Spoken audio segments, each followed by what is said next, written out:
Alhamdulillahirabbil alamin. Alhamdulillahilladzi hadana li hadza wa ma kunna linahtadiya laula an hadanallah. Asyhadu an la ilaha illallah wa asyhadu anna Muhammadar Rasulullah. Allahumma salli wa sallim ala sayyidina Muhammad wa ala ali sayyidina Muhammad. Rabbi shrah li sadri wa yassir li amri wahlul 'uqdatam min lisani yafqahu qawli. Bapak Ibu jamaah majelis sahabat cinta yang dirahmati Allah, alhamdulillah puji dan syukur kita aturkan hanya kepada Allah Subhanahu wa taala. Kita masih mendapatkan nikmat yang luar biasa, nikmat iman, Islam dan juga kesempatan untuk hadir di tempat ini dalam rangka thalabul ilmi bersama-sama. Semoga Allah meridhai seluruh amal ibadah kita. Amin ya rabbal alamin.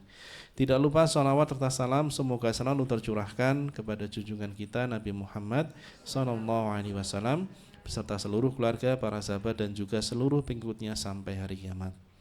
Bapak Ibu majelis sahabat cinta yang dirahmati Allah, pada pagi hari ini kita akan melanjutkan kembali kajian Risalatul Mu'awanah bersama guru kita Bapak Kiai Syatori Abdul Rauf, dan hari ini dengan tema pesan tersembunyi di balik doa.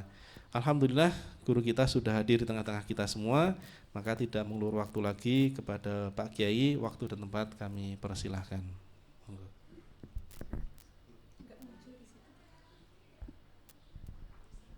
Tunggu sebentar, sedang dilakukan perbaikan.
Assalamualaikum warahmatullahi wabarakatuh.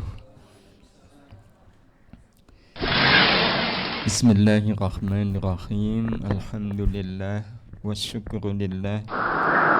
Thumma assalatu wassalamu ala rasulillah Nabiyyina Muhammad ibn Abdillah wa ala alihi wa ashabihi wa mawalah. La hawla wa la quwwata illa billah, amma ba'd.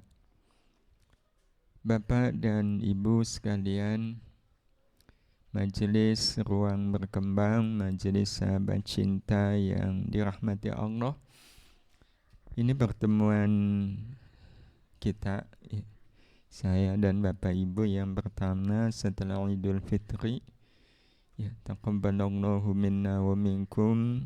Mudah-mudahan Allah menerima semua amal ibadah, amal salih, amal baik yang kita lakukan selama Ramadan kemarin. Wa kullu amin bi khair. Mudah-mudahan Allah terus jaga kita selalu dalam keadaan ibadah, amal salih, amal baik dari waktu ke waktu, dari tahun ke tahun, sampai saatnya nanti kalaupun kita wafat, mudah-mudahan kita wafat dalam keadaan husnul khatimah. Amin ya Allah ya Rabbal alamin. Bapak Ibu, siang ini kita ingin kembali melanjutkan kajian kita masih Risalatul Mu'awanah wal mudhaharah wal mu'azarah liraghibina minal mu'minina fi suluki tariqil akhirah. Ya, kita ringkas sebenarnya, walau tidak ringkas-ringkas amat, yang disusun oleh beliau Syekh Abdullah Ibnu Alawi Al-Haddad. Sesuai dengan judulnya, ya, kitab ini menjadi semacam panduan bagi kita, bagi siapapun yang menyadari bahwa sesungguhnya hidup adalah perjalanan menuju akhirat. Nah, salah satu yang dibutuhkan dalam perjalanan menuju akhirat adalah kekuatan doa. Ya, kekuatan doa. Nah, karena itulah di kesempatan siang hari ini, ya, kita ingin bicara tentang pesan tersembunyi di balik doa. Ya, karena itu kita tidak terlalu bahas doanya, karena setiap hari kita berdoa, ya, tapi kita ingin, ya, melihat pesan, ya, pesan tersembunyi di balik doa. Ya, karena tersembunyi, ya, banyak di antara kita yang belum tahu. Ya, ada pesan yang bahkan kalau kemudian kita tahu, itu kita pasti akan tergetar. Ya, betapa di balik doa itu ada pesan-pesan yang mengharukan. Nah, mari kita lihat terlebih dahulu, ya, apa yang dinasihatkan, ya, oleh beliau Syekh Abdullah Ibnu Alawi Al-Haddad tentang doa ini. Ya.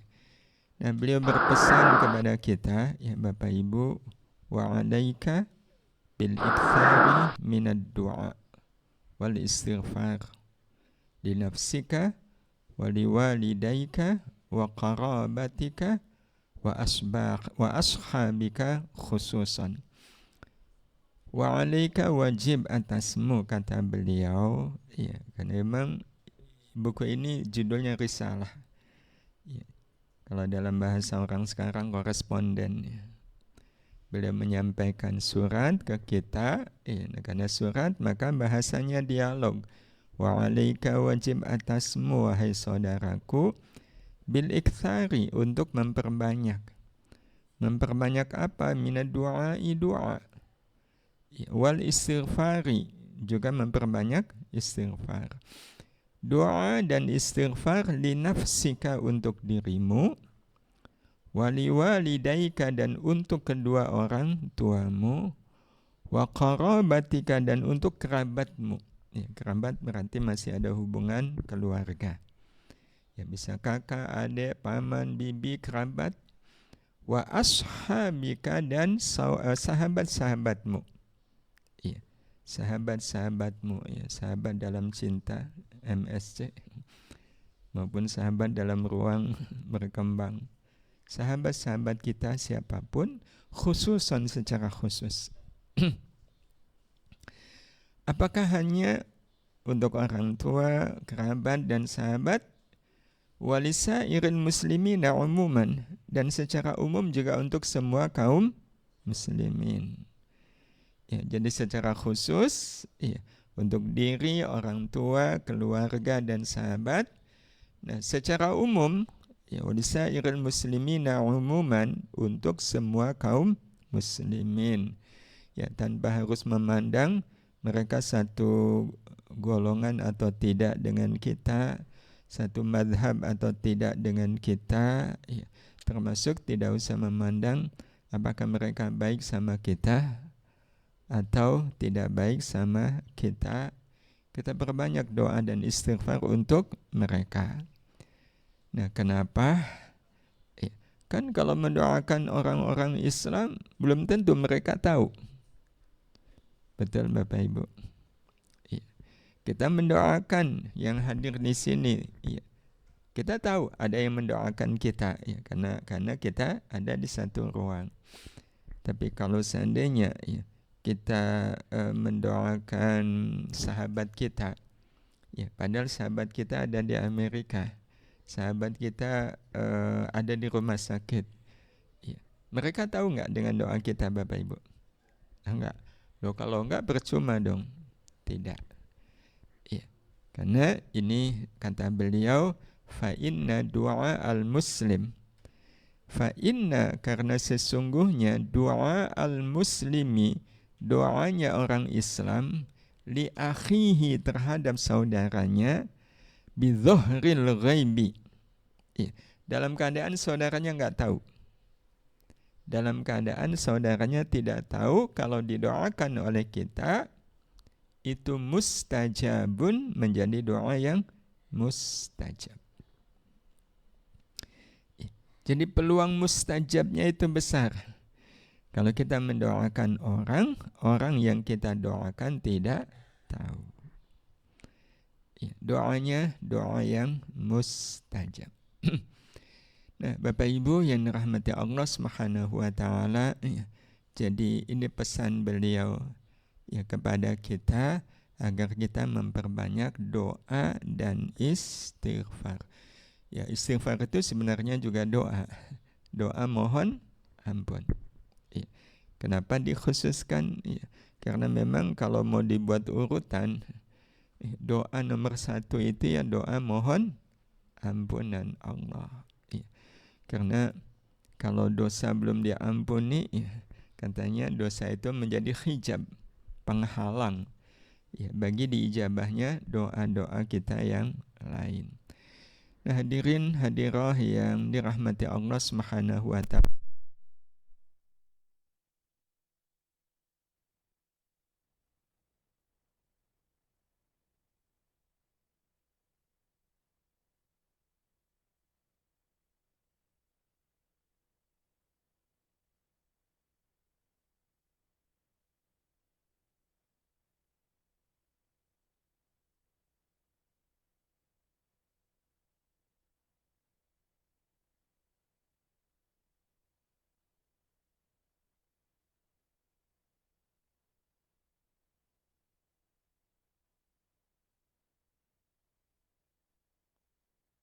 Hidup manusia kalau sudah mati ya alhamdulillah. Ya, baik. Bapak Ibu yang dirahmati Allah Subhanahu wa taala, yang TV sudah hidup lagi? Oh, sudah otomatis berarti ya. Bapak Ibu mau agak panas tidak masalah? Enggak apa-apa ya. Iya, kalau orang kampung ada AC nggak ada AC itu rasanya sama. Ya biasa, ya. Dingin biasa, panas-panasan juga biasa. Bapak Ibu yang dirahmati Allah Subhanahu wa taala, ya. Jadi ini pesan beliau, dan apa yang beliau sampaikan ini didasarkan pada apa yang dikatakan oleh Nabi sallallahu alaihi wasallam. Waqala sallallahu alaihi wasallam, waqala, dan bersabda siapa sallallahu alaihi wasallam, da'watani, ada dua doa. Ya, da'watani, ada dua doa. Laisa bainahuma, ya, yang tiadalah di antara keduanya, wa bainallahi, dan antara Allah, hijabun, ada hijab, ada penghalang.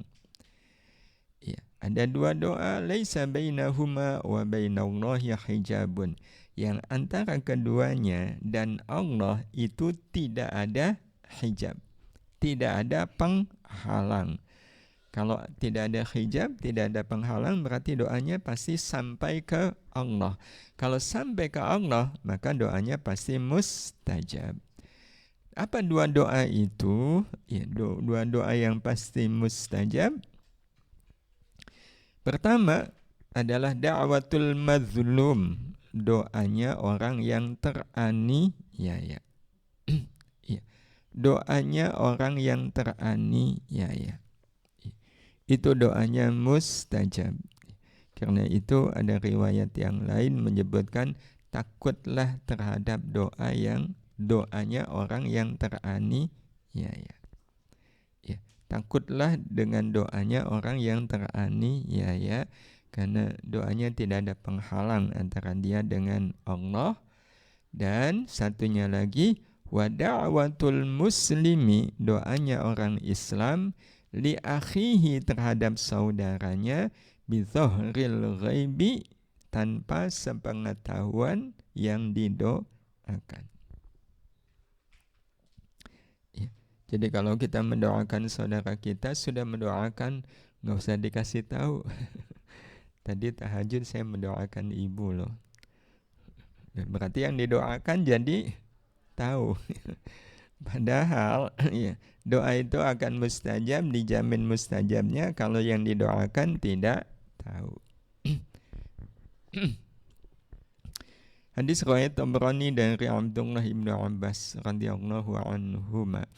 Bapak Ibu, apa yang dikatakan oleh beliau ini memang nasihat yang harusnya menjadi perhatian kita, yaitu memperbanyak doa. Ya, memperbanyak doa. Nah, inilah yang kemudian kita ingin sama-sama melihat, ada pesan apa di balik doa. Karena selama ini Bapak Ibu yang dirahmati Allah, kita melihat doa itu dari arah depan atau dari arah belakang? Dari arah depan, ya. Sehingga tidak tahu apa yang ada di balik doa. Apa yang ada di balik doa. Nah, kita katakan bahwa selama ini kita melihat doa hanya dari depan. Buktinya, kita memahami doa itu sebagai apa? Meminta sesuatu kepada Allah. Salah nggak Bapak Ibu kita memahami doa seperti ini? Tidak. Tapi ini wajah doa. Wajah itu kan berarti bagian depannya doa. Jadi tidak salah. Memang wajah doa yang paling utama itu adalah meminta sesuatu kepada Allah. Sehingga kalau kita merasa ada kebutuhan kepada Allah, nasihat yang kita sampaikan adalah berdoalah. Mintalah kepada Allah apa yang menjadi keinginan. Sekali lagi, ini tidak salah, tapi ini bagian depan doa. Nah, sekarang kita ingin langsung melihat ada apa di balik doa. Bapak Ibu, ada banyak sebenarnya, tapi mungkin di kesempatan ini kita ingin melihat pesan tiga pesan di balik doa. Yang mudah-mudahan dengan kita memahami 3 pesan di balik doa, maka kita berdoa itu tidak hanya sekedar meminta. Dan inilah yang pada akhirnya difahami oleh banyak orang, doa itu sebatas meminta. Ketika memahami doa sebatas meminta, berarti melihat doa tidak dari sebaliknya.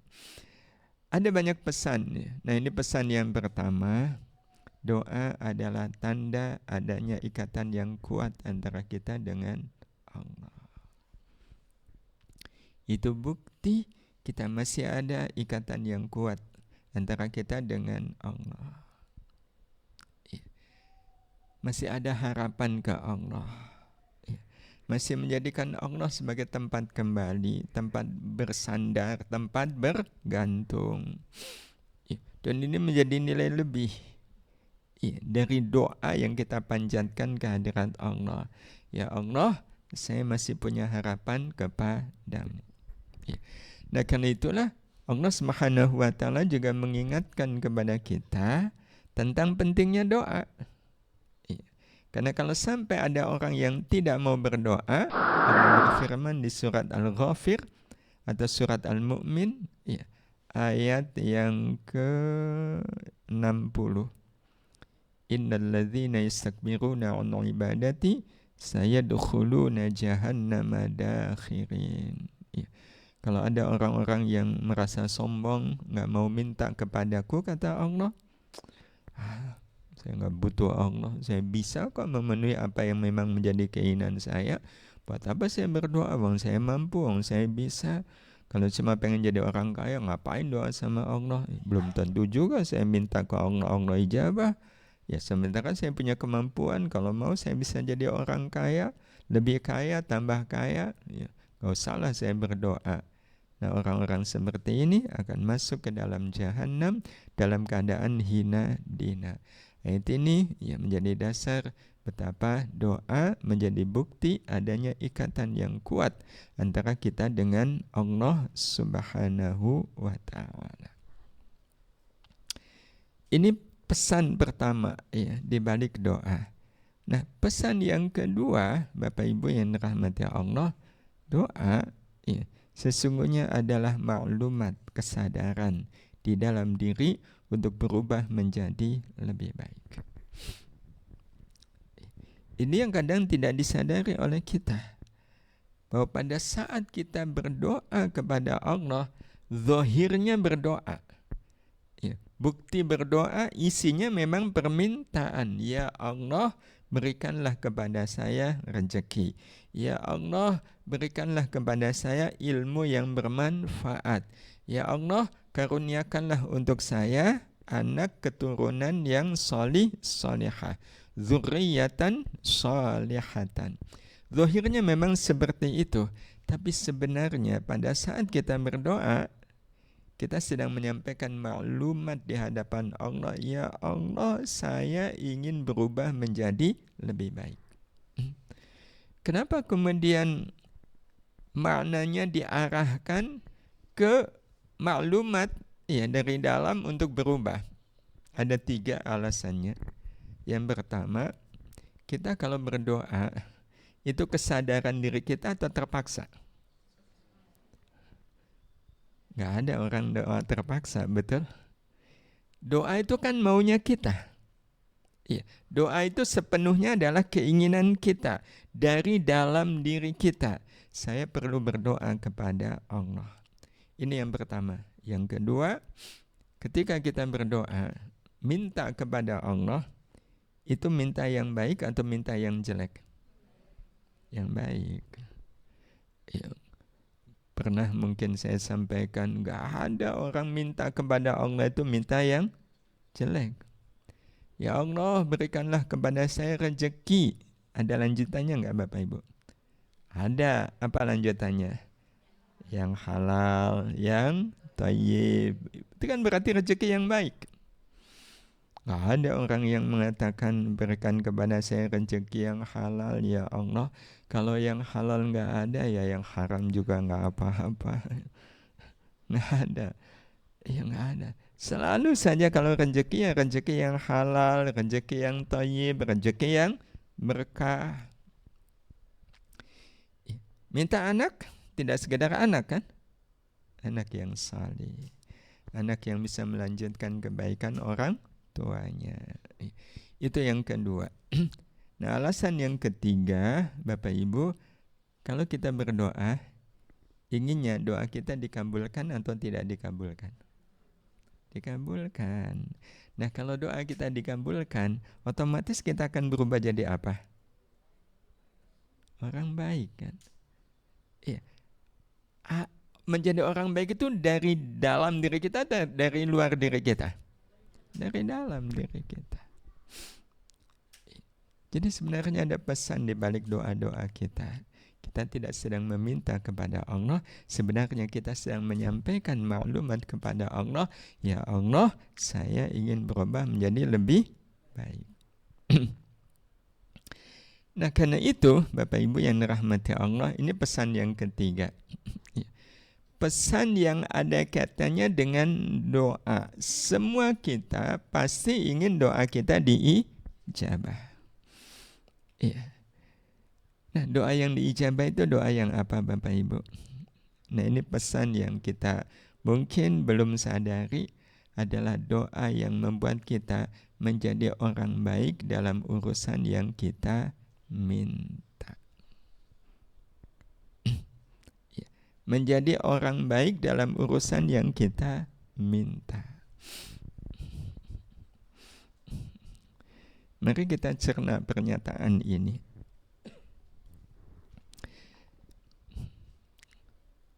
Berdoa itu berarti berharap doa kita dikabulkan. berharap kepada Allah itu mulia nggak Bapak Ibu? Mulia sekali kan?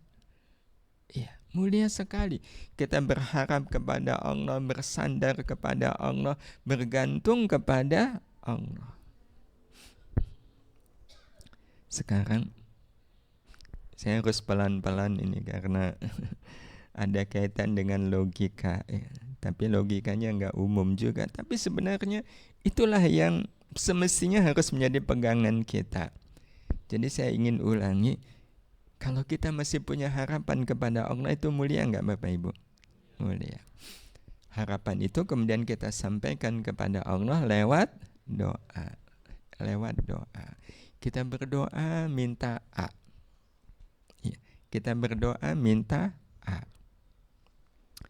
Bapak Ibu, kalau kita minta A belum dikabulkan, berarti masih ada harapan nggak ke Allah?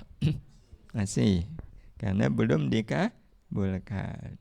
Maka kita minta lagi ke Allah, berikan kepada saya A. Tapi suatu saat A-nya terwujud. Pada saat A yang kita harapkan itu terwujud, diwujudkan oleh Allah Subhanahu wa Ta'ala, pada saat itu kita masih punya harapan atau sudah tidak lagi punya harapan ke Allah? Masih ada harapan atau sudah tidak ada harapan? Loh, A-nya tuh sudah terwujud kok.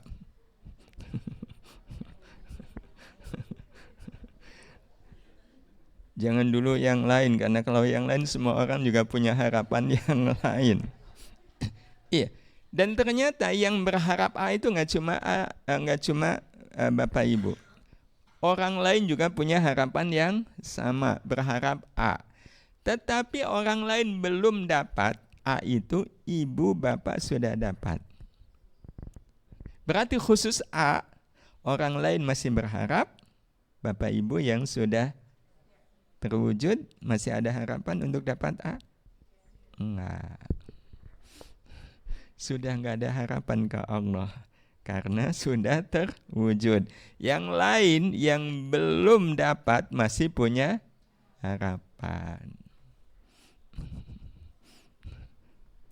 Berarti Bapak Ibu tahu lanjutannya? Lebih senang apa yang kita minta terwujud atau tidak segera terwujud?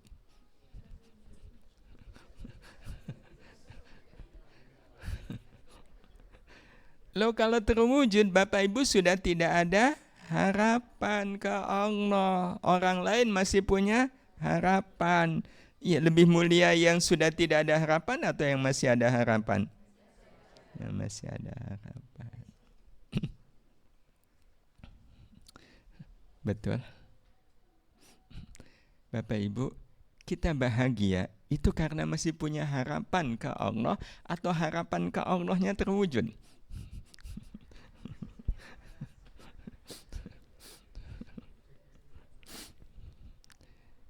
Bapak Ibu berharap dapat A. Mana yang sebenarnya lebih berharga, bernilai bagi kita? Berharap kepada Allah atau A-nya yang lebih bernilai? Berharapnya ke Allah, bukan A-nya. Betul Bapak Ibu? Betul. Tapi Bapak Ibu pernah nggak merasa, ya Allah, kenapa doa saya tidak dikabulkan?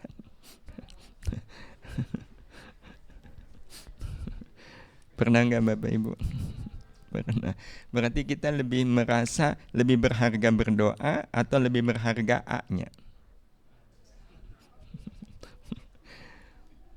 Padahal ketika A-nya sudah terwujud, Bapak Ibu masih berdoa atau tidak berdoa? Masih, tapi kan mengharap yang lain, bukan A.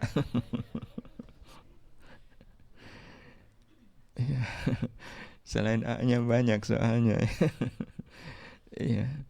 Bapak Ibu yang dirahmati Allah Subhanahu wa Ta'ala, karena itu siapa yang sebenarnya sedang dimuliakan oleh Allah? Yang harapan-harapannya selalu terwujud atau yang harapannya ditangguhkan oleh Allah? Yang diwujudkan atau yang ditangguhkan? Ditangguhkan. Tapi Bapak Ibu kalau berharap kepada Allah, inginnya terwujud atau ditangguhkan?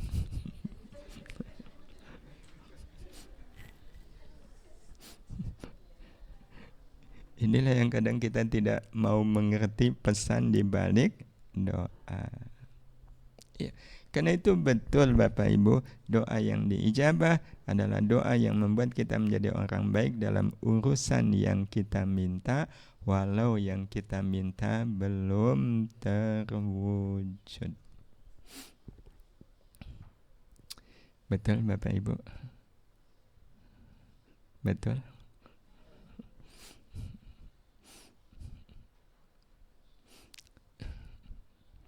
Bapak Ibu, kalau berdoa pengen nggak doa itu dikabulkan? Nah, kalau pengen berarti Bapak Ibu menyalahi apa yang dikatakan oleh Allah. Ud'uni astajib lakum. Berdoalah kalian, niscaya aku kabulkan. Yang bilang siapa?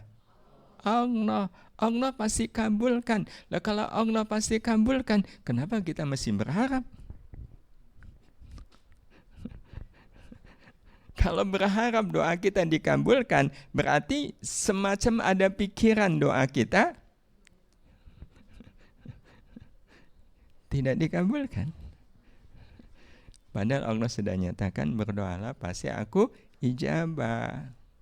Berarti yang penting baik kita doanya atau dikabulkannya? Doanya. Pasti dikabulkan? Pasti. Tapi pernah nggak kita merasa kok doa saya nggak dikabulkan? Ini yang kita maksud, ada pesan di balik doa. Bapak Ibu yang dirahmati Allah Subhanahu wa taala, kita coba lebarin nggih. Langsung ke praktek. Ya, langsung ke praktek. Bapak Ibu yang punya anak, apa yang diajarkan oleh Bapak Ibu ke anak dalam soal doa? Doanya doa apa? Habis sholat semisal itu doa yang hampir orang tua pasti akan mengajarkan dan kemudian berpesan. Doa apa?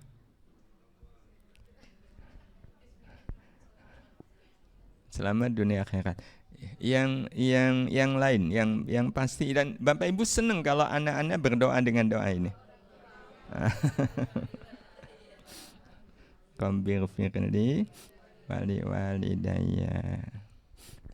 Iya, Bapak Ibu, kalau Bapak Ibu punya anak, apalagi masih kecil begini, belum baligh, terus anak kita habis sholat doa Rabbir firli wali walidayya, Bapak Ibu senang nggak? Senang. Nah, kalau Bapak Ibu senang berarti tidak tahu ada pesan apa di balik doa ini. Kalau kita tahu pesan di balik ini, anak kita berdoa dengan doa seperti ini, kita akan terbebani. Terbebani oleh doa anak. Loh, kok terbebani? Bukannya sebagai orang tua senang? Kan didoakan oleh anak agar dosa kita diampuni. Iya. Senang nggak kalau dosa kita diampuni? Senang. Dan kalau yang mendoakan anak, kemungkinan dikabulkannya besar nggak? Apalagi belum baligh. Kalau belum baligh kan belum ada dosa. Anak belum punya dosa. Doa ke Allah, kemungkinan dikabulkannya banyak, besar daripada doa orang tuanya kan. Ya. Loh, kalau pasti diijabah kan senang kalau dosa kita diampuni. Kelihatannya iya, tapi mari kita coba cermati. Bapak Ibu, anak kita berdoa agar dosa kita diampuni oleh Allah. Doa anak kita dikabulkan karena mereka dosanya belum banyak. Kalau doa mereka dikabulkan, berarti keburukan kita oleh Allah diapakan? Dihapus. Ya. Kesalahan kita diapakan? Dihapus. Nah, kalau keburukan kita dan kesalahan kita dihapus, itu berarti keburukan dan kesalahan kita masih kelihatan nggak? Enggak, dia sudah dihapus. Nah, kalau kemudian keburukan dan kesalahan kita dihapus, disitulah kita nanti akan menjadi orang tua yang baik. Berarti dari doa tadi, pengertian orang tua yang baik, orang tua yang apa? Orang tua yang sulit dicari salah buruknya oleh anak. Betul? Betul Bapak Ibu? Yang doa siapa? Anak. Mendoakan apa?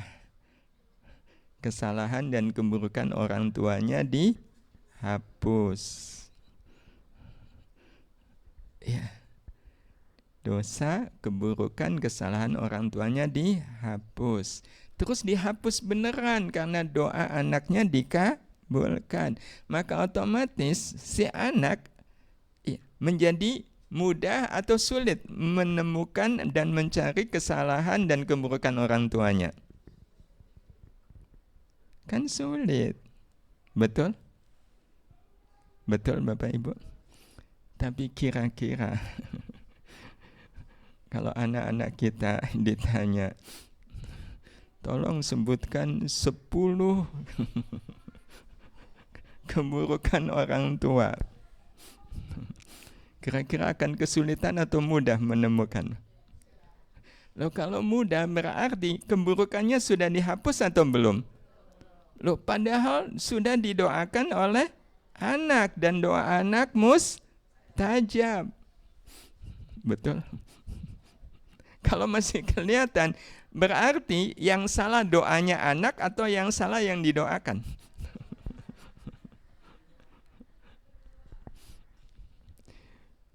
Untungnya anak-anak kita tidak faham pesan di balik doa mereka. Oh, kalau faham itu Pak, Bu, saya itu sudah mendoakan Bapak Ibu agar diampuni semua dosa, kesalahan dan keburukan. Kenapa Bapak Ibu kok keburukannya masih masih kelihatan, masih ada? Tapi untungnya anak-anak kita nggak sampai ke situ fahamnya ya Bapak Ibu. Wah, kalau sampai anak-anak kita fahamnya sampai ke situ, bingung nggak kita? Ya udahlah Pak, Bu, kapok saya mendoakan Bapak Ibu, udah didoakan berkali-kali kok kesalahan dan keburukannya masih kelihatan. Berarti Bapak Ibu, aslinya doa Rabbir firli wali walidayya itu menjadi berita gembira bagi kita atau menjadi beban bagi kita sebagai orang tua? Beban untuk membuktikan. Nah, alhamdulillah doamu betul-betul dikabulkan. Bapak Ibu, kamu lihat sendiri, sudah tidak lagi bisa mudah ditemukan kesalahan dan keburukan. Karena sebenarnya Bapak Ibu yang dirahmati Allah, doa anak Rabbir firli wali walidayya itu pasti dikabulkan gak oleh Allah? Tapi dikabulkannya digantungkan ke siapa? Ke orang tua.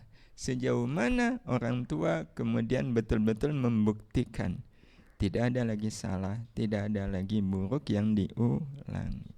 Bahwa kalau kekurangan, ya semua orang pasti punya kekurangan. Tapi kalau kesalahan dan keburukan tidak lagi terjadi karena sudah dihapus oleh Allah lewat doa anak-anak. Ya. Jadi kita mesti ngajarin anak-anak untuk doa Rabbir firli. Ya, termasuk ya kita tetap juga sebagai anak ya tetap harus Rabbir firli wali walidayya. Tidak karena kita lihat semisal ya orang tua kita tetap saja pancet gitu, nggak ada perubahan, terus kita sebagai anak nggak mau doa Rabbir firli wali walidayya, ya tentu tidak. Ini kaitannya kita sebagai orang tua yang didoakan oleh anak-anak kita. Ya, tapi sekali lagi sebagai anak, ya, walaupun mungkin kita melihat ayah ibu kita masih menampakkan keburukan dan kesalahannya, bagi kita kemuliaan itu ada pada tetapnya kita mendoakan kedua orang tua. Bapak Ibu, ada satu lagi doa yang Rabbil firli wali walidayya, itu kan doa yang diajarkan oleh Allah. Ada satu lagi yang saya mungkin pernah menyampaikan doa yang juga diajarkan oleh Allah di surat Al-Furqan. Kalau nggak salah ya 72. Doa Rabbana hablana min azwajina wa dzurriyyatina qurrata a'yun. Ya, semua kita ya Bapak Ibu pasti berdoa dengan doa ini. Ini doa yang indah nggak Bapak Ibu? Ya, gimana tidak indah? Rabbana ya Allah hablana, karuniakanlah untuk kami min azwajina, dari pasangan hidup kami, wa dzurriyyatina, dan anak keturunan kami, ya, qurrata a'yun, menjadi qurrata a'yun bagi kami.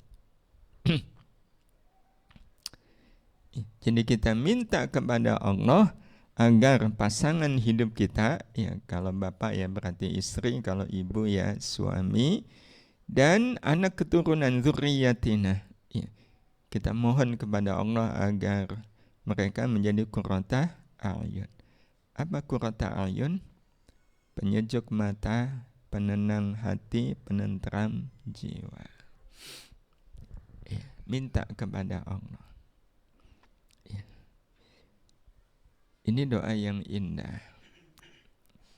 Nah, pertanyaannya Bapak Ibu, mungkin gak ada istri yang belum menjadi qurrata a'yun bagi suaminya? Mungkin gak ada suami yang belum menjadi qurrata a'yun bagi istrinya? Nah, pertanyaannya, belum jadi qurrata a'yun bagi pasangannya, boleh nggak berdoa dengan doa seperti ini? Boleh nggak? Boleh. Boleh. Ya, siapa yang melarang? Cuma masalahnya pantas nggak?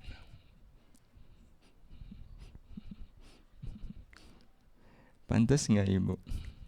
Belum jadi qurrata a'yun bagi suami, tapi minta suami jadi qurrata a'yun bagi dirinya. Atau suami minta kepada Allah agar istrinya jadi qurrata a'yun bagi dirinya, sementara dirinya belum jadi qurrata a'yun bagi istrinya. Boleh sih, boleh, tapi kan tidak pantas. Ya.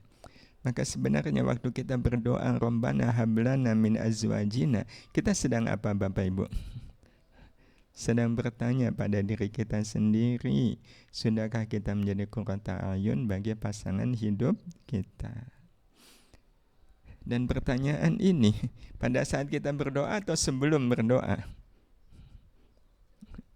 Sebelum kan? Sebelum berdoa. Karena itu memang banyak, ini juga pesan lain di balik doa. Doa itu menjadi semacam cermin bagi diri kita. Ya, cermin bagi diri kita, cermin apakah saya sudah pantas berdoa. Ya, soal berdoa ya memang baik-baik saja. Cuma yang jadi pertanyaan adalah sudah pantaskah kita ini berdoa. Ya, termasuk di doa ini juga kan kita minta dzurriyyah, anak keturunan kita menjadi qurrata a'yun. Ya. Maka sebelum berdoa, pertanyaan kita apa Bapak Ibu? Sudahkah kita menjadi orang tua yang menjadi qurrata a'yun bagi anak-anak kita? Ya. Karena kalau seandainya ada orang tua belum jadi qurrata a'yun bagi anak-anaknya, terus orang tua ini berdoa Rabbana hablana min azwajina, kebetulan anaknya faham. Anaknya faham. Kira-kira apa yang akan dilakukan oleh anak? Oh, bapak ini minta saya jadi qurrata a'yun, sementara bapak sendiri belum jadi qurrata a'yun bagi saya atau ibu itu. Allah, ibu minta saya jadi qurrata a'yun. Ibu sendiri suka bawel sama saya, ngeselin saya. Ini kan sebenarnya pesan di balik doa. Iya, pesan di balik doa. Tapi lagi-lagi untungnya anak-anak kita nggak paham ya. Makanya ketika bapak ibu doa gitu ya, diamini anak-anak, Rabbana hablana min azwajina wa dzurriyyatina qurrata a'yun, anak-anak bilang apa? Amin gitu. Jadi kadang bodoh itu ya ada berkahnya juga. Tapi tentu kita tidak ingin bodoh seperti ini. Nah, dari apa yang tadi kita sampaikan Bapak Ibu yang dirahmati Allah Subhanahu wa taala, maka di balik doa ini kita seperti dihadapkan pada pilihan manakah yang lebih tepat saat kita berdoa. Iya. Mana yang lebih tepat saat kita berdoa? Pertama, berdoa, setelah itu berharap doa kita diijabah. Atau berdoa, setelah itu berusaha memantaskan diri bagi terijabahnya doa. Atau yang ketiga, dari awal berusaha menjadi pribadi yang pantas untuk berdoa kepada Allah. Mana yang selama ini kita lakukan, Bapak Ibu? Yang pertama, kedua, atau ketiga? Pertama ya Bu ya. Udah, saya udah doa, tinggal nunggu dikabulkan. Iya. Ya Allah, saya kan sudah berdoa, minta anak-anak jadi soleh solihah, minta agar rezeki saya banyak, minta agar dimudahkan segala urusan. Saya udah minta loh ya Allah, kapan engkau ijabah? Berarti ini yang pertama. Kalau yang kedua masih lumayan nih, berusaha memantaskan diri. Jadi kalau berdoa minta rezeki, habis itu ikhtiar, ya berusaha minta kepada Allah anak-anak jadi soleh dan solihah ya. Nah kalau yang kedua masih lumayan, mau nasihatin anak, mau mendidik anak, itu kan berarti memantaskan diri bagi diijabahnya doa. Atau yang lebih tepat yang ketiga, memang dari awal ya, saya melihat diri saya sudah pantas berdoa atau belum. Ya. Bapak Ibu masih sering minta doa, minta rezeki? Masih ya? Itu pada saat Bapak Ibu minta tambahan. Kalau minta rezeki itu kan sebenarnya minta rezeki atau tambahan rezeki? Tambahan. Minta tambahan rezeki. Nah pada saat Bapak Ibu minta tambahan rezeki, itu sebenarnya Bapak Ibu sudah merasa pantas belum? Pantas gak minta tambahan rezeki ke Allah? Nah ini yang harus kita lihat. Nah cara melihatnya, rezeki yang sudah Allah berikan kepada kita lebih banyak digunakan untuk kebaikan atau ada juga yang digunakan untuk sia-sia? Ada nggak yang dipakai buat sia-sia? Ada. Nah Allah tahu nggak? Tahu. Nah kalau Allah tahu, Allah suka atau tidak suka? Nggak suka. Ya, nggak suka karena kita tidak amanah dengan rezeki. Dalam keadaan Allah tahu kita nggak amanah, kok tiba-tiba minta tambahan rezeki? Apa kata malaikat Mikail? Kan rezeki lewat malaikat Mikail. Apa kata malaikat Mikail? Yang benar aja. Betul Bapak Ibu. Berarti harusnya yang kemudian kita lakukan apa? Minta maaf dulu ke Allah atas rezeki yang digunakan untuk sia-sia. Setelah minta maaf, janji. Janji ya Allah, habis ini saya nggak akan lagi menggunakan rezekimu untuk sesuatu yang sia-sia. Betul Bapak Ibu? Nah baru setelah itu kita merasa perlu menyampaikan kepada Allah tambahan rezeki.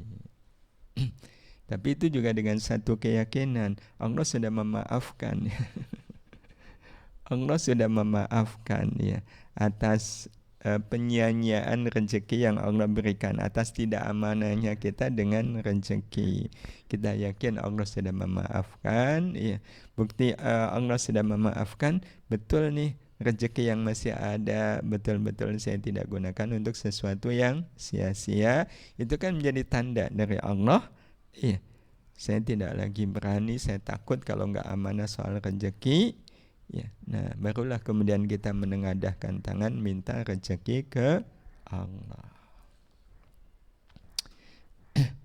Bapak Ibu yang dirahmati Allah Subhanahu wa taala, ya samalah kalau seandainya Bapak Ibu ngasih uang jajan ke anak. Ya, ngasih uang jajan ke anak. Tentu sebagai orang tua kita pesan, ini dipakai untuk yang baik ya. Jangan dipakai buat yang sia-sia. Ternyata faktanya anak ini menggunakan uangnya untuk hal yang sia-sia. Kita ngasih uang jajan itu per minggu, ya pokoknya langsung ini buat seminggu, ya katakanlah 100.000. Ini uang jajan buat seminggu. Dan ternyata dipakai untuk sia-sia, sehingga di hari yang kelima uang jajannya habis. Karena uang jajannya habis, dia merasa perlu untuk minta ke bapak ibu. Nah, dalam keadaan bapak ibu tahu anak ini menggunakan uang jajannya untuk sia-sia. Kira-kira ketika anak minta uang oleh bapak ibu dipenuhi atau dimarahi dulu? Maka itulah yang membuat kita juga takut ya kalau langsung minta kepada Allah dalam keadaan kita belum amanah soal rezeki. Berarti kalau kita simpulkan, mana yang lebih tepat di antara tiga ini Bapak Ibu? Dari awal ya, kita berusaha menjadi pribadi yang pantas untuk berdoa kepada Allah. Nah, terakhir ini Bapak Ibu, apa kriteria yang harus kita miliki? Ya, yang ketika kriteria ini terpenuhi berarti kita memang sudah pantas berdoa kepada Allah. Ada 4 langkah Bapak Ibu. Ya, 4 langkah memantaskan diri untuk berdoa. Bukan memantaskan diri bagi terkabulnya doa. Enggak. Kenapa? Karena kalau sudah terkabulnya doa, itu sudah kepastian. Ya, itu sudah kepastian, itu sudah kemestian. Sepanjang kita memang sudah betul-betul menjadi orang yang pantas untuk berdoa. 4 langkah sekaligus ini juga 4 kriteria Bapak Ibu. Yang pertama adalah merasakan hanya Allah yang segala-galanya dalam hidup ini. Ini yang pertama.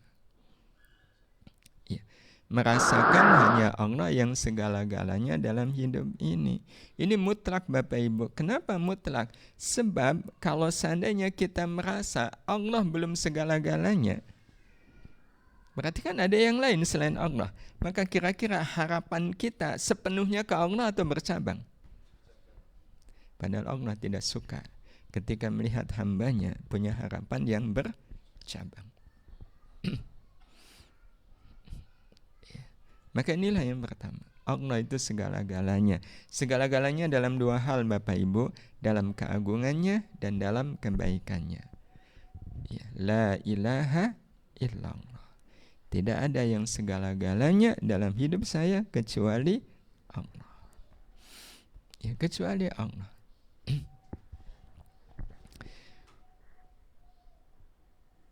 Karena ini berkaitan dengan hati, ya.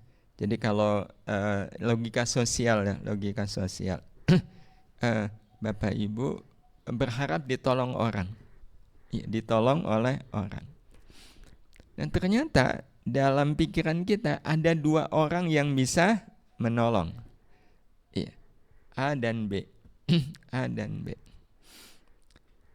Maka pada saat kita datang ke A, kita berharap ditolong oleh A enggak? Iya. Tapi kira-kira harapannya penuh nggak kepada A? Enggak. Saya minta kepada A. Kalau ternyata A nggak memenuhi, masih ada B. Ya kalau A dan B mungkin nggak tahu kalau kita berharap kepada A dan kepada B. Kalau Allah tahu nggak?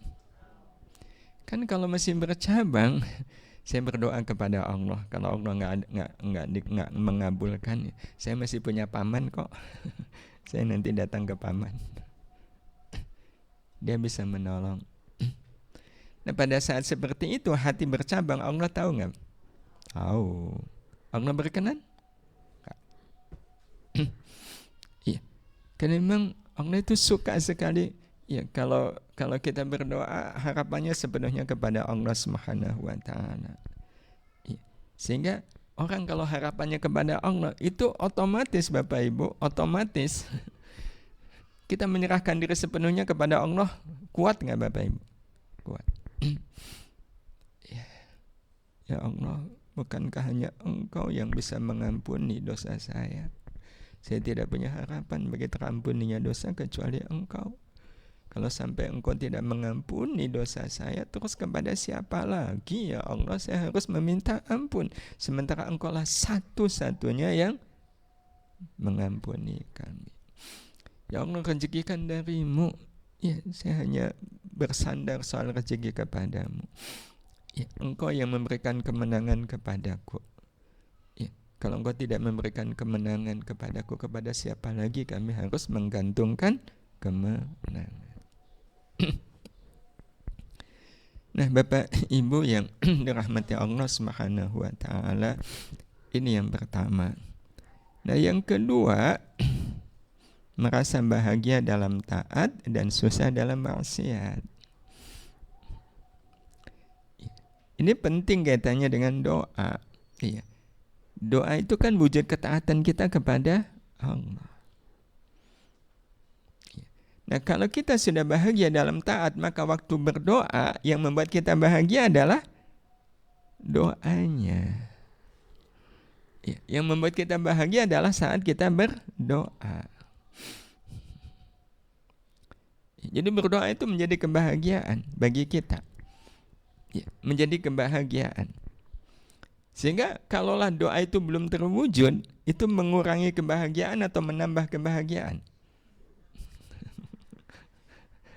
Aslinya menambah.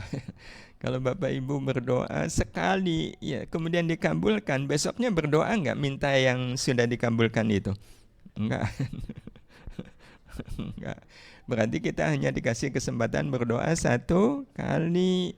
Tapi kalau enggak dikabulkan, kita punya kesempatan doa lagi. Dan kalau doa menjadi kebahagiaan bagi kita, masalah enggak kalau doa itu kelihatannya seperti belum dikabulkan? Enggak masalah.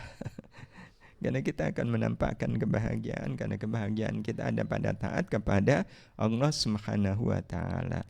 Nah, yang ketiganya Bapak Ibu, bagaimana kita menjadi orang yang bersyukur atas semua keadaan hidup. Dan ini penting. Karena kalau ada orang yang belum bisa bersyukur atas semua keadaan hidup, yang akan terjadi dia mengeluh kalau doanya tidak dikabulkan atau belum dikabulkan. Dia akan mengeluh kalau doanya belum dikabulkan. Dia merasa merasa harus bersabar dengan doa yang belum dikabulkan. Tapi sabarnya sambil nahan.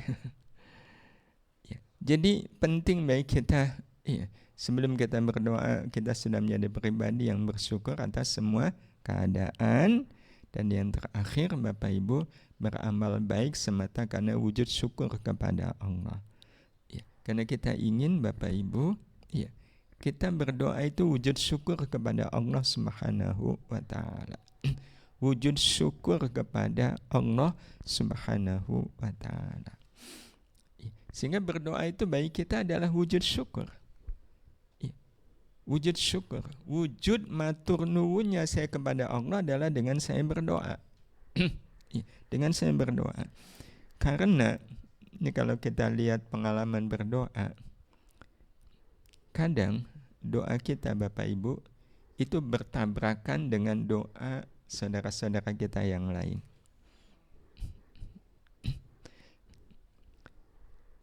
anak kita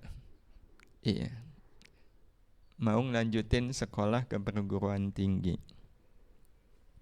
yang daftar 3.000, padahal nerimanya cuma 300. Bapak Ibu doanya apa? Ya Allah, mudahkan anak saya diterima. Betul? Tahukah kita waktu kita berdoa seperti itu, di balik doa itu kita berdoa apa? Ya Allah, buatlah yang lain tidak.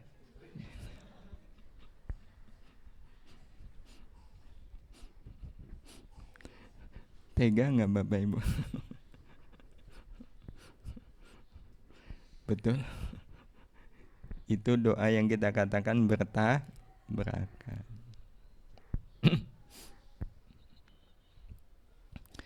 Ada orang yang berdoa begini, ya Allah, berikanlah kepada saya rezeki yang cukup agar saya bisa menyantuni 1.000 anak yatim. Kalau sampai ada orang berdoa seperti itu, bagus nggak? Siapa bilang bagus, Bu? Kalau dia berdoa bisa menyantuni 1.000 anak yatim, berarti harus ada 1.000 anak yang orang tuanya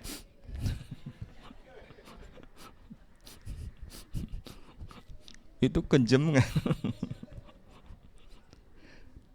Nah, untuk anak untuk jadi yatim kan bapaknya harus meninggal. Padahal di kampungnya nggak ada sampai 1.000 anak yatim. Bapak Ibu yang dirahmati Allah Subhanahu wa Ta'ala, karena itu sebenarnya kita tidak pernah membayangkan kalau doa itu adalah betul-betul meminta. Enggak, doa itu wujud syukur saya kepada Allah. Allah masih memberikan kepada saya nikmat mulut yang bisa bicara. Maka saya gunakan mulut yang bisa bicara ini mengucapkan sesuatu yang disukai oleh Allah.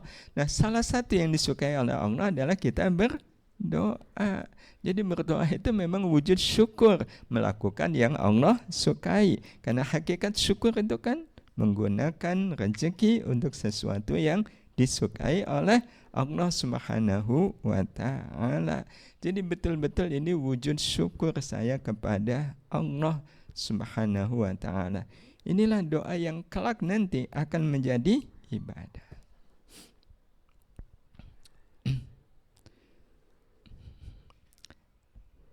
Ada petani ibu, baru nanam padi, doanya apa?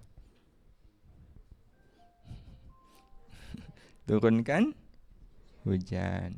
Pada saat yang sama ada penjual es. Doanya apa?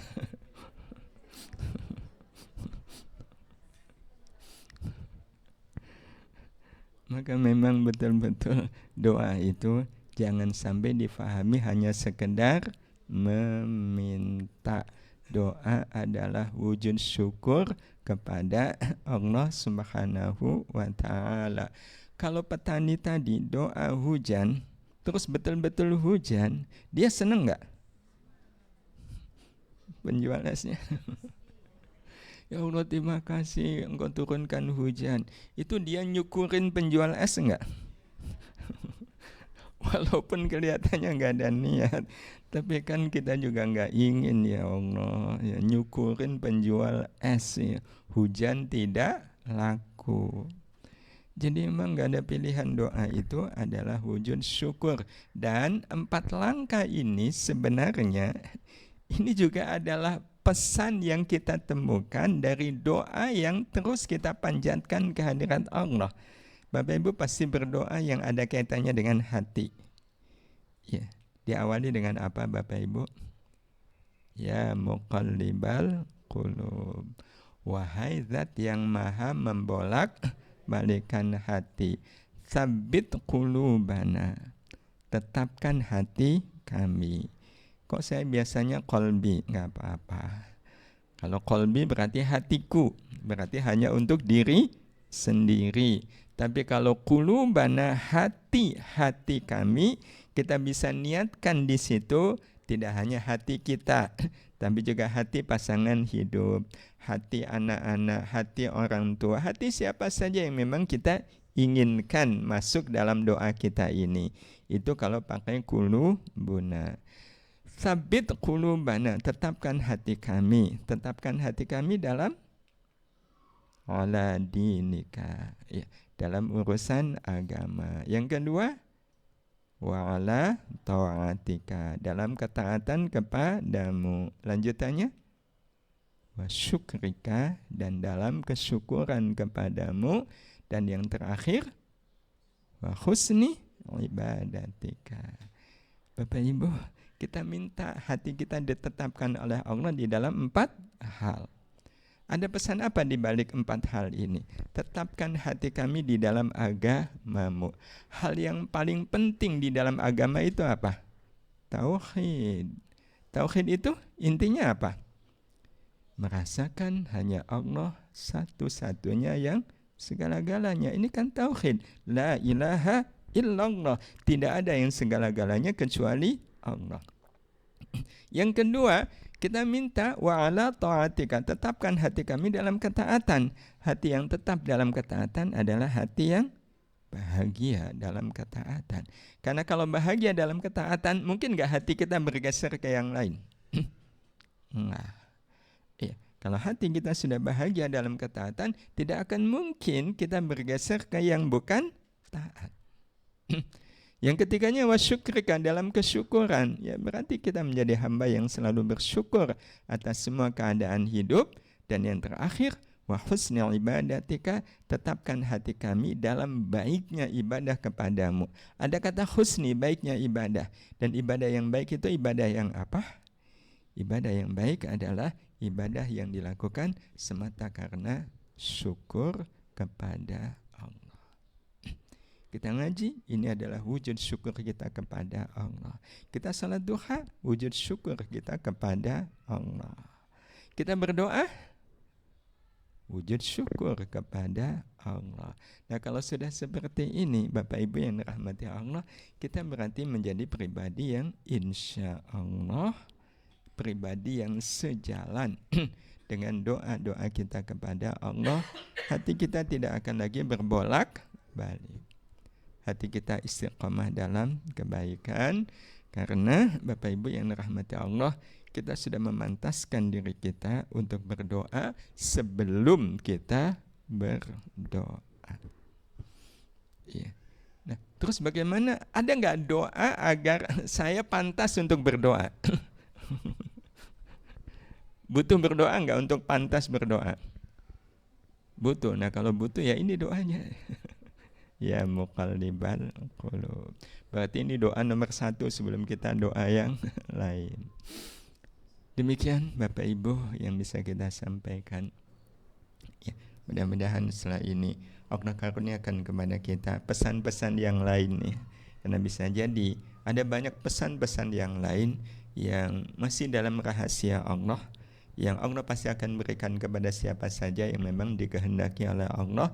Dan mudah-mudahan kita termasuk orang yang dikehendaki oleh Allah memahami pesan-pesan di balik doa-doa yang kita panjatkan kepada Allah. Dan tidak hanya sekedar pesan di balik doa, tapi juga pesan tersembunyi dari semua apapun yang ada dan terjadi dalam hidup kita. Di balik rezeki pasti ada pesan tersembunyi. Ya, di balik hadirnya anak-anak juga pasti ada pesan yang tersembunyi. Nah, pesan yang tersembunyi ini, ya, kadang memang tidak bisa dipelajari, tidak bisa ditanyakan, tapi Allah hadirkan ya untuk siapa saja yang Allah kehendaki. Itu yang kemudian oleh Allah disebut sebagai hikmah. Dan hikmah itu Allah katakan yu'til hikmata may yasha. Allah akan memberikan hikmah kepada siapa saja yang Allah kehendaki. Wa may yu'tal hikmata faqad utiya khairan katsira. Dan barang siapa yang sudah mendapatkan hikmah dari Allah, maka sungguh dia mendapatkan kebaikan yang sangat banyak. Ada di surat Al-Baqarah ayat 269. Baik, demikian Bapak Ibu yang bisa saya sampaikan. Saya kembalikan ke Pak Sigit. Jazakumullah khairan Pak Kiai atas materi yang disampaikan. Dan kita buka sesi tanya jawab kepada Bapak Ibu yang ingin bertanya. Dipersilahkan, kami utamakan bagi yang hadir di Basecamp ini. Dari Ibu ada yang mau bertanya?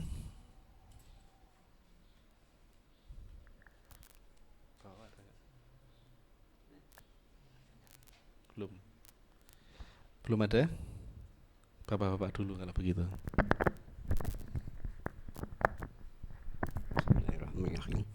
Assalamualaikum warahmatullahi wabarakatuh. Waalaikumsalam warahmatullahi wabarakatuh.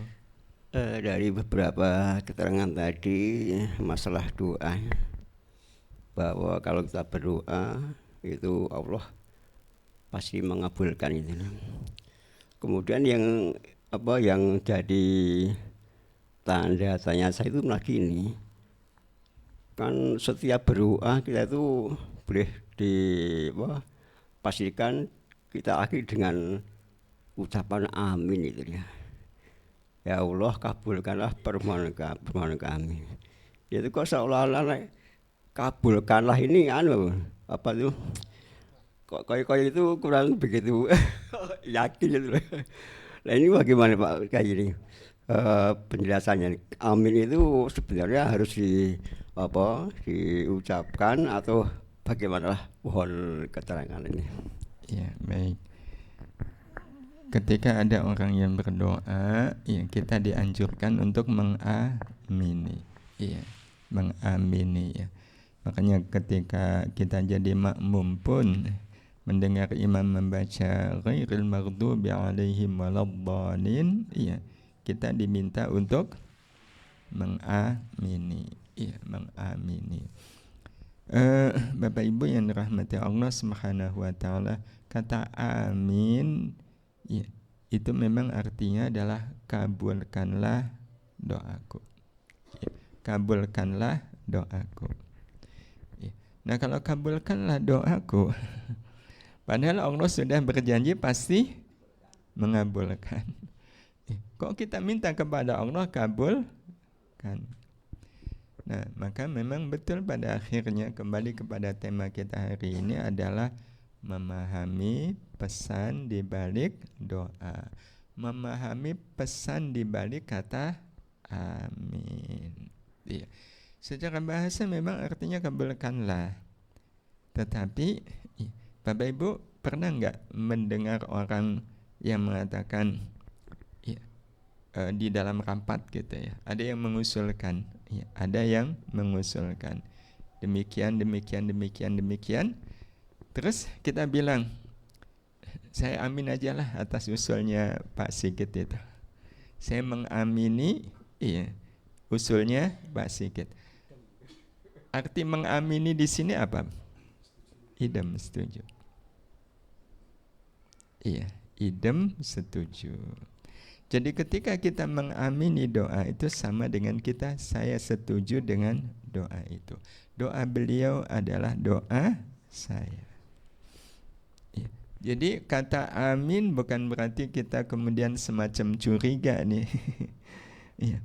Ini belum tentu Allah mengabulkan, makanya kita menguatkan pokoknya kabulkan ya Allah. Iya. Karena kalau sudah Allah mengatakan ud'uni astajib lakum, pasti dikabulkan, maka aminnya kita itu juga tiada lain adalah wujud syukurnya kita kepada Allah. Ya, wujud syukurnya kita kepada Allah. Sebagaimana juga kita berdoa, ya, sebagaimana kita berdoa Bapak Ibu yang rahmati Allah, itu juga kan bukan karena kita punya pikiran, ya, bukan karena kita punya pikiran bahwa Allah Subhanahu wa taala tidak tahu kebutuhan kita. Itu kalau kita mau cermati, sebenarnya Bapak Ibu yang dirahmati Allah, sebelum kita menguntai kata-kata yang isinya berdoa, Allah tahu enggak dengan apa yang memang menjadi kebutuhan kita? Tahu. Iya, tahu. Nah, kalau tahu ngapain disampaikan ke Allah? Tapi kan kita juga tidak kemudian ya Allah kan engkau kan tahu apa yang menjadi kebutuhan saya. Iya. Jadi karena Allah menyuruh kita berdoa, ya udah kita berdoa. Iya, kita berdoa. Nah, sehingga nanti Bapak Ibu yang dirahmati Allah, hakikat dari doa itu tidak dilihat dari apa yang terucap oleh mulut kita. Tapi hakikat doa adalah Allah akan melihat sejauh mana kita memang betul-betul punya iftiqar kepada Allah. Apa itu iftiqar? Rasa butuh kepada Allah. Ya, rasa butuh kepada Allah Subhanahu wa taala. Ini yang kalau dalam bahasa doa ini adalah yang menjadikan Allah itu sebagai satu-satunya yang segala-galanya. Kalau kita sudah merasakan Allah segala-galanya, berarti kita butuhnya ke Allah berapa persen? 100%. Ya, 100%. Nah, Bapak Ibu yang dirahmati Allah Subhanahu wa taala, ini sebenarnya kekuatan dari doa. Iya. Rasa fakir kita kepada Allah, tapi rasa fakirnya itu betul-betul 100%. Iya, 100%.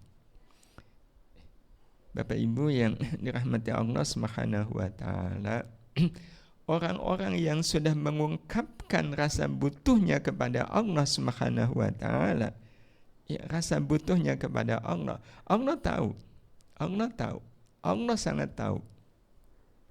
Maka Bapak Ibu, andaikan orang-orang yang sudah terbukti teruji, ya, menyerahkan rasa iftiqarnya, rasa butuhnya kepada Allah, kadang belum sempat berdoa sudah Allah hadirkan apa yang memang menjadi kebutuhannya. Sama dengan semisal, ya, anak-anak kita, mereka hanya akan dapat uang jajan itu dari ibunya.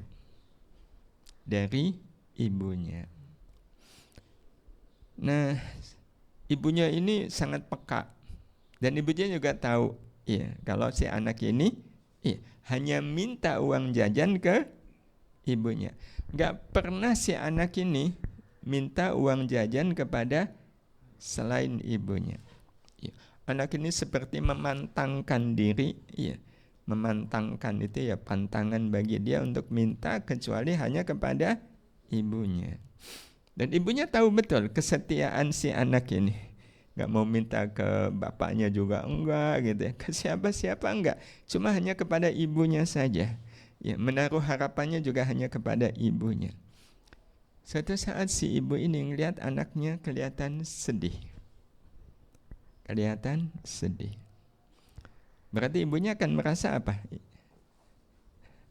Anak ini ada masalah.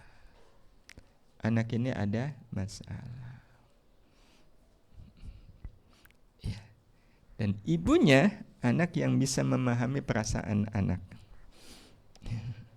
Ibunya ini sangat peka dan tahu perasaan anak. Kalau sedihnya begini berarti pengen ini, kalau sedihnya begini pengen ini. Itu si ibunya bisa membaca. Ternyata ketika dibaca, kalau lihat raut mukanya ini sedih karena nggak punya uang. Kira-kira karena ibunya sangat baik, apakah si ibu ini harus nunggu anaknya minta uang ke ibunya? Enggak. Pak, Bu, kalau kita nggak punya uang, kita sedih nggak? Sedih. Kita sedih. Allah tahu nggak kesedihan kita? Tahu. Dan Allah tahu nggak kita sedih karena apa? Karena nggak punya uang. Maka kalau betul kita sudah terbukti Bapak Ibu nggak pernah menggantungkan soal rezeki kecuali hanya kepada Allah, mungkinkah orang seperti ini dibiarkan sedih tanpa uang? Apakah Allah nunggu dia minta uang? Enggak, Allah sangat baik. Iya, Allah juga tahu betul orang ini gak pernah minta uang kecuali kepada Allah. Gak harus nunggu orang ini minta uang, Allah akan kasih. Sehingga, nah ini juga pesan di balik doa. Sebenarnya hakikat doa itu adalah mengungkapkan rasa butuh kita ke Allah. Hanya ke Allah. Hanya ke Allah. Ya, makanya yang pertama adalah la ilaha illallah. Ya. Ibu, suami itu bagi ibu segala-galanya atau enggak segala-galanya?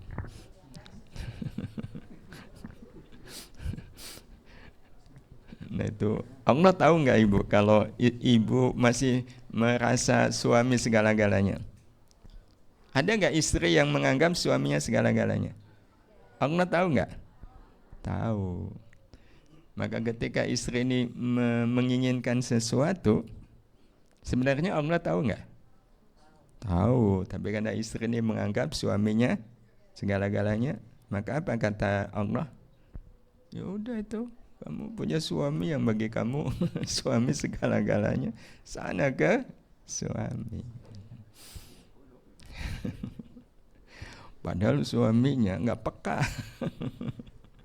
Apa yang akan terjadi? Maka mulai saat ini berhentilah menganggap selain Allah segala-galanya. Ya. Suami ibu itu nggak ada apa-apanya. Ya, yang ada apa-apanya adalah Allah, betul? Betul. Iya. Pak, Bapak tersinggung nggak kalau istri bilang Allah Bapak ini nggak ada apa-apanya? Tersinggung nggak Pak? Enggak, itu berarti istri Bapak punya tauhid yang luar biasa. Yang segala-galanya adalah Allah, hanya Allah. Itu sebenarnya Bapak Ibu yang ditunggu. Yang ditunggu. Ini sih kisah aja yang bisa jadi menguatkan. Jadi ada orang miskin Bapak Ibu, orang miskin, nggak punya uang, ya. Sudah 3 hari dia tidak makan. Dia singgah di masjid, terus dia berdoa, ya Allah, hambamu ini lapar. Suara lirih tapi terdengar. Berikan kepada saya makan ya Allah. Ya. Agar saya bisa menguatkan, ya, agar menguatkan badan saya bisa beribadah. Rupanya di samping orang miskin ini ada orang yang kaya-kaya. Ya, udah kelihatan dari pakaiannya. Ya, dari pakaiannya. Orang kaya ini dengar sebenarnya doa orang miskin ini. Tapi orang kaya ini kemudian bilang begini, kenapa dia cuma berdoa kepada Allah? Kenapa dia enggak minta ke saya? Oh, kalau minta ke saya akan kasih. Tapi karena enggak minta, ya saya enggak kasih. Ya. Nah, dalam keadaan masih sama-sama di masjid, tiba-tiba ada orang yang masuk ke masjid itu membawa nampan isi makanan, enak dan lengkap. Ya, disajikan ke orang miskin tadi. Ya, disajikan ke orang miskin tadi. Berarti doa orang miskin tadi diijabah enggak oleh Allah? Diijabah lewat siapa? Lewat orang yang ngasih makanan. Tapi itu kan orangnya dari luar. Iya, dari luar. Berarti orang itu sebenarnya tahu enggak kalau orang miskin ini berdoa? Enggak. Oh, dari luar kan enggak dengar. Yang tahu siapa? Orang kaya yang sebelahnya tadi yang bilang saya akan tunggu dia minta enggak ke saya. Kalau dia enggak minta ya enggak saya kasih.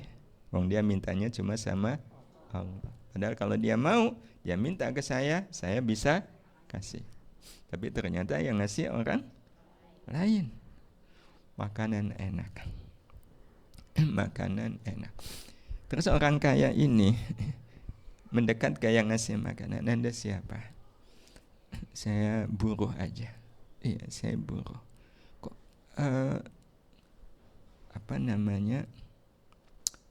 ngasih makanan yang enak? Ya. Jadi beliau ini hamal.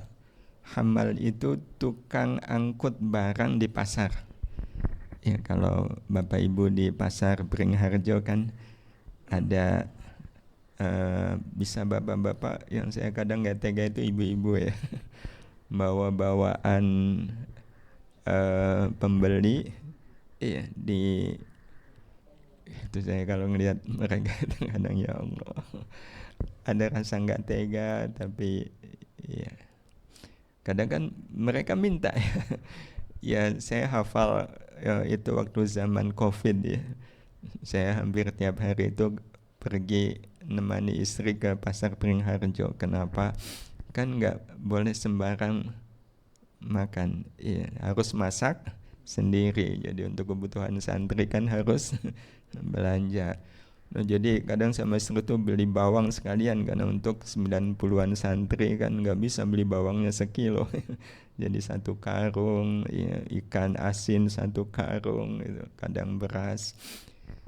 Nah jadi yang tadi saya ceritakan itu hamal, tukang bawa barang di pasar.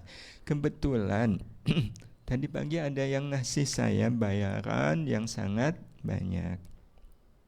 Ya, makanya saya kemudian belanja makanan dan kemudian saya kasihkan ya, ke istri untuk dimasak. Sementara istri masak, saya tidur, dan dalam tidur saya mimpi ketemu Rasulullah. Nah dalam mimpinya Rasulullah bilang, tolong, itu ada umatku yang kelaparan di masjid, kamu kasih ya makanan ke beliau. Begitu saya bangun, saya tercenung dengan mimpi itu, dan ketika saya lihat ternyata istri baru selesai masak. Saya bilang sama istri, iya, mimpi tadi, istrinya tentu senang kan?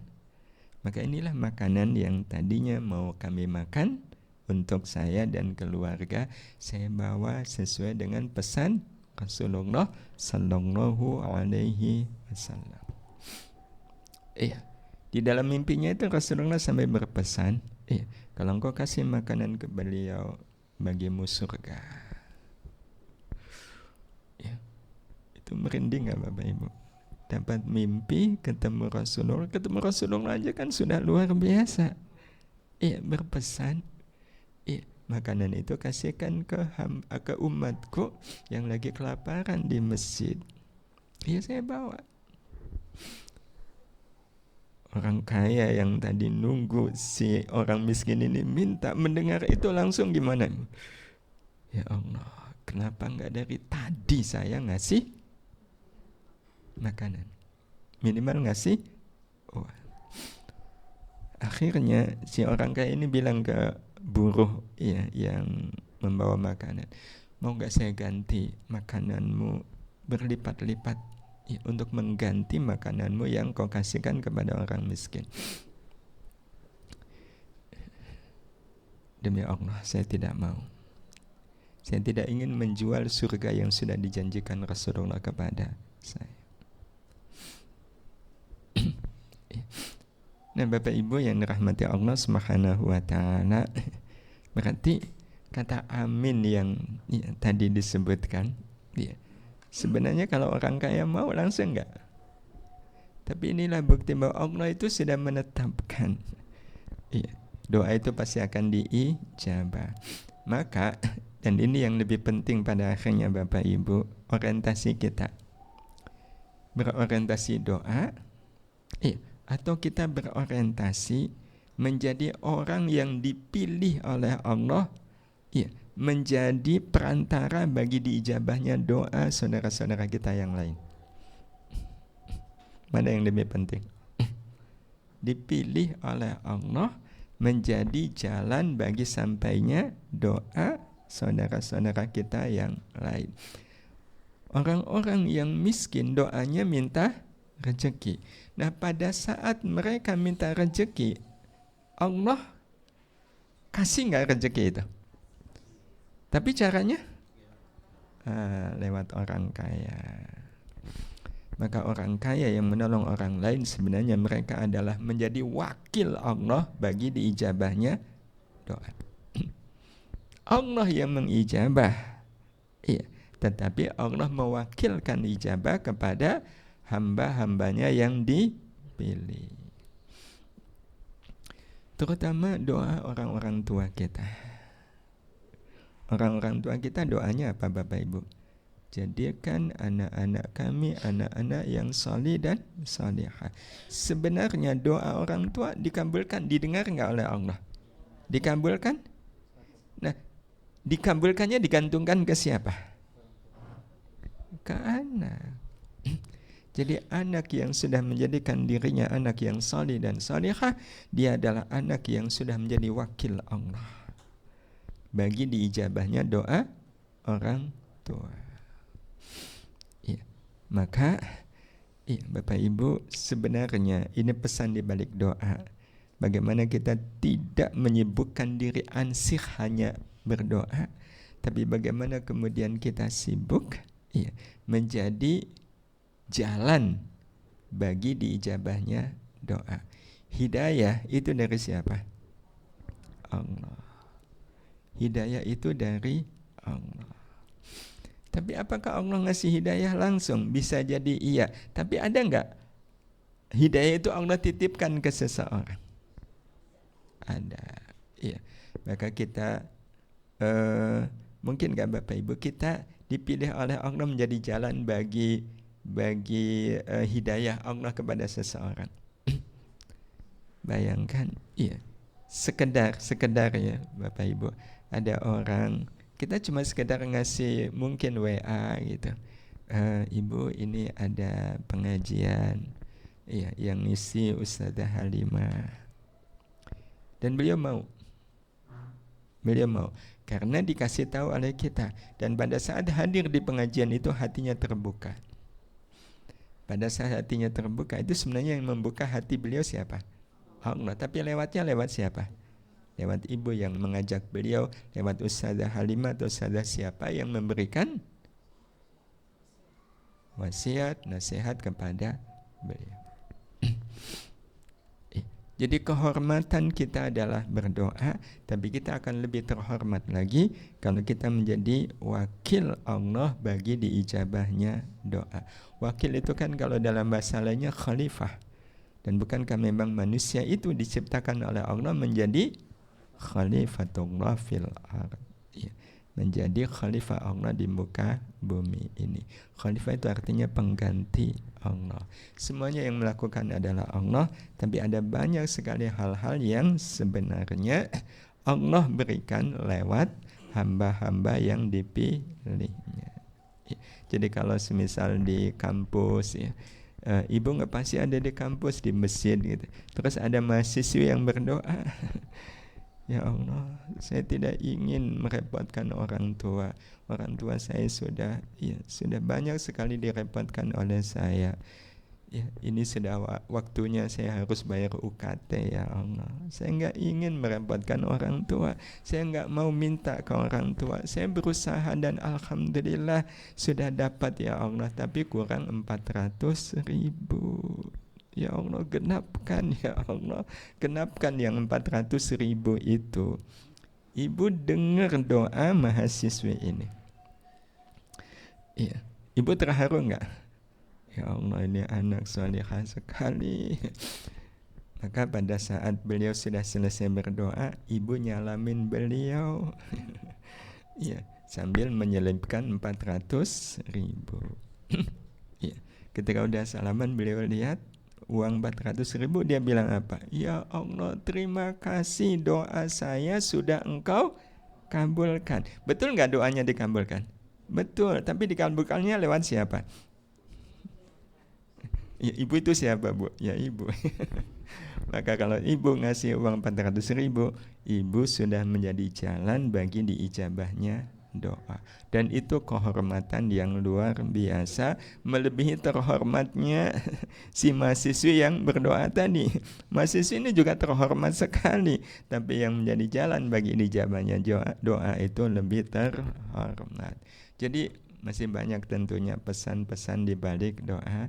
Tapi kira-kira begitu makna dari amin. Kita setuju dengan doa itu, ya, bahwa memang hakikat doa adalah bagaimana kita punya rasa iftiqar kepada Allah Subhanahu wa taala. Begitu Pak Rusdan. Terima kasih. Baik, jazakumullah khairan Pak Kiai atas jawabannya. Mas, saya berikan kesempatan satu pertanyaan lagi. Ada ibu-ibu? Jika tidak ada, berarti sudah jelas semua. Alhamdulillah. Baik Pak Kiai, alhamdulillah semua pertanyaan sudah disampaikan dan sudah dijelaskan. Tiba saatnya kita di penghujung acara ini. Mohon dari Pak Kiai untuk memimpin doa untuk menutup. Baik, terima kasih Pak Sigit. Ada satu pesan dari doa ini yang mungkin nanti kita akan bahas di pertemuan yang akan datang ya. Jadi kalau boleh kita simpulkan dari semua pesan-pesan di balik doa, sebenarnya ada konklusinya. Konklusinya adalah bagaimana kita berdoa itu tidak hanya sekedar berdoa, tapi kita memastikan ya, kita berdoa di satu ruang yang sudah Allah berikan kepada kita, yakni berdoa di ruang syukur. Bagaimana makna berdoa di ruang syukur? Ya, barangkali nanti kita bisa bahas di kesempatan yang akan datang. Insya Allah berdoa di ruang syukur. Bismillahirrahmanirrahim. Alhamdulillahi rabbil alamin. Allahumma salli ala Sayyidina Muhammad wa ala alihi wa ashabihi ajma'in. Allahumma a'inna ala zikrika wa syukrika wa husni ibadatika.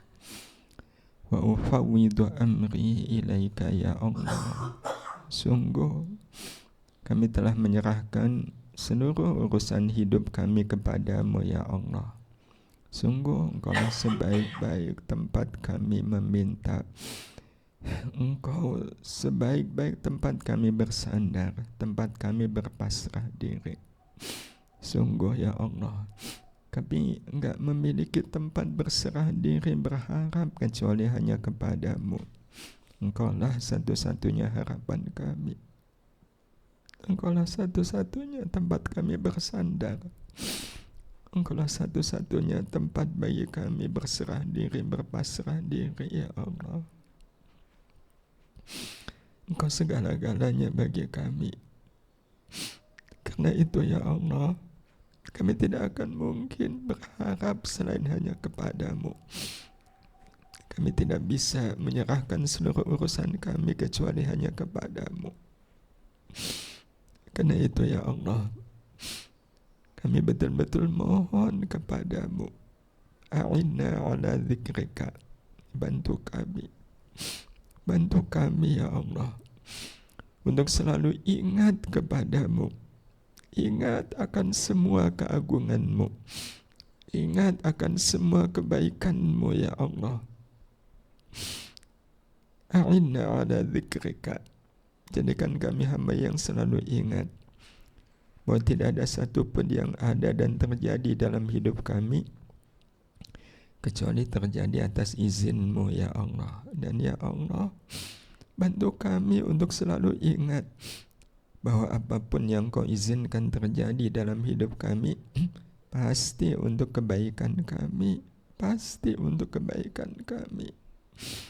Karena itu ya Allah, sungguh tidak ada alasan bagi kami untuk kecewa dengan segala kepahitan yang terjadi dalam hidup kami.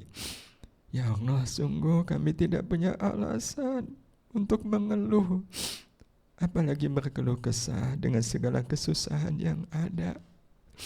Karena bukankah semuanya adalah untuk kebaikan kami ya Allah. Karena itu kami betul-betul mohon kepadamu wa syukrika.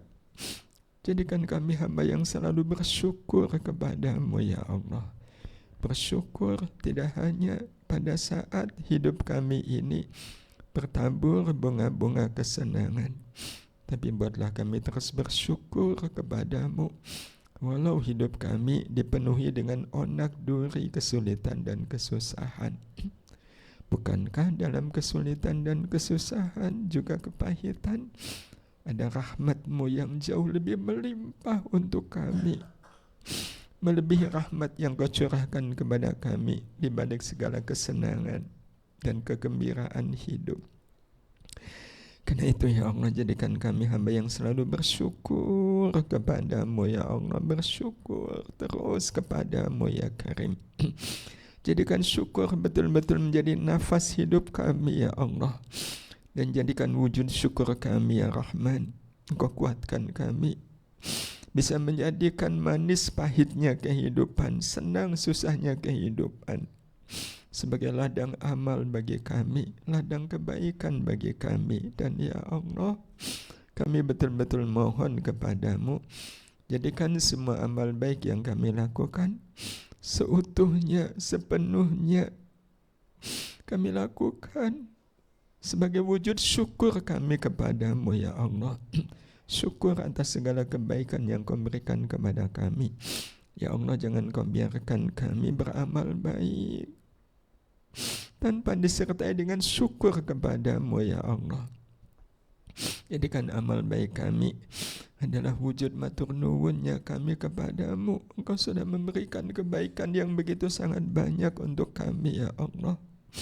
Maka izinkan kami terus bersyukur kepadamu, dan jadikan wujud syukur kami adalah amal-amal baik yang kami lakukan, termasuk ya Allah, jadikan doa-doa yang kami panjatkan ke hadirat-Mu adalah wujud syukur kami kepadamu ya Allah, wujud matur nuwun kami kepadamu ya Allah.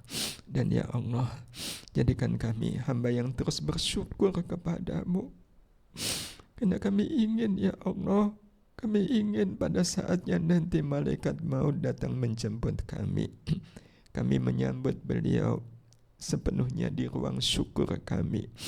Kami menyambut beliau dengan sepenuh rasa syukur kami kepadamu. Bukankah ya Allah, datangnya malaikat maut untuk kebaikan kami? Maka atas dasar apa kami tidak bersyukur atas kedatangan beliau? Dan ya Allah, bukankah tidak ada peristiwa yang indah dalam hidup kami selama kami hidup di dunia ini melebihi indahnya peristiwa sakaratul maut? Maka bagaimana mungkin kami tidak bersyukur waktu sakaratul maut datang menghampiri kami? Ya Allah, jadikan kami hamba yang bersyukur, agar tidak ada peristiwa yang kami tunggu dalam hidup ini kecuali peristiwa datangnya malaikat Israel. Ya Allah, kepadamu kami memohon, kepadamu kami meminta ijabah doa-doa kami ini. Dan kalau Engkau nyatakan doa kami saat ini mustajab, kami mohon ya Allah, selamatkan kami. Selamatkan pula kedua orang tua kami, saudara-saudara kami, sahabat-sahabat kami, keluarga kami, lebih-lebih anak keturunan kami ya Allah. Selamatkan kami menjalani hidup yang penuh dengan godaan ini, hidup yang penuh dengan fitnah ini, hidup yang penuh dengan keburukan ini ya Allah. Ya Allah, selamatkan kami dari segala keburukan di akhir zaman ini. Selamatkan kami hingga di batas umur kami nanti ya Allah. Selamatkan kami di kala sakaratul maut. Selamatkan kami ya Allah, sampai ajal datang menjemput kami lepas dengan kemuliaan husnul khatimah. Allahumma inna nas'aluka husnul khatimah wa na'udzubika min su'il khatimah. Allahumma hawwin 'alaina fi sakaratil maut. Allahumma inna nas'aluka taubatan nasuha wa taubatan qabla al-maut wa rahatan 'inda al-maut wa maghfiratan wa rahmatan ba'da al-maut wal 'afwa 'inda al-hisab wan najata minan nar birahmatika ya arhamar rahimin. Rabbana taqabbal minna innaka antas sami'ul 'alim wa tub 'alaina innaka antat tawwabur rahim. Ya muqallibal qulub tsabbit qulubana 'ala dinika wa 'ala ta'atika wa syukrika wa husni ibadatika. Rabbana atina fid dunya hasanah wa fil akhirati hasanah wa qina 'adzaban nar. Wa sallallahu ala sayyidina Muhammad wa ala alihi wa sahbihi ajma'in. Walhamdulillahi rabbil alamin. Mudah-mudahan Allah mengabulkan doa-doa kita semuanya. Mohon maaf bila banyak salah dan khilaf. Dan ya Allah wa iyyakum ajma'in. Assalamualaikum warahmatullahi wabarakatuh.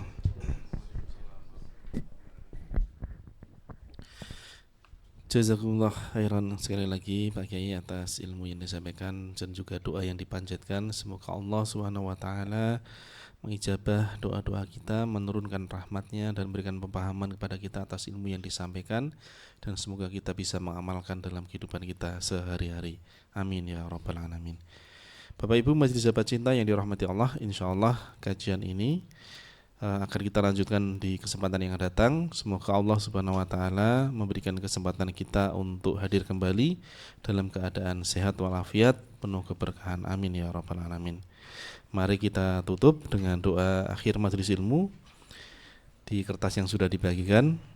Bismillahirrahmanirrahim. Rabbana fa'na bima 'allamtana, Rabbi 'allimna alladhi yanfa'una, Rabbi faqihna wa faqih ahlana wa qarabatin lana fi dinina ma'a ahlil qudri untha wa dzakar, Rabbi waffiqna wa waffiqhum lima tartadi qawlan fa fi'lan karama, warzuqil kulla halalan daiman wa khilla atqiya ulama, nahdu bil khairi wa nukfa kulla syar, Rabbana wa aslih lana kulla syu'un wa qirra birridha minkal uyun, wa qadi anna Rabbana kulla tuyun qabla an ta'tiyana rusulul manun, wa fir ustur anta akramu man satar, wa salatullahi taghshal mustafa man ilal haqqi ta'ana wal wafa, bi kitabin fihi linnasi shifa,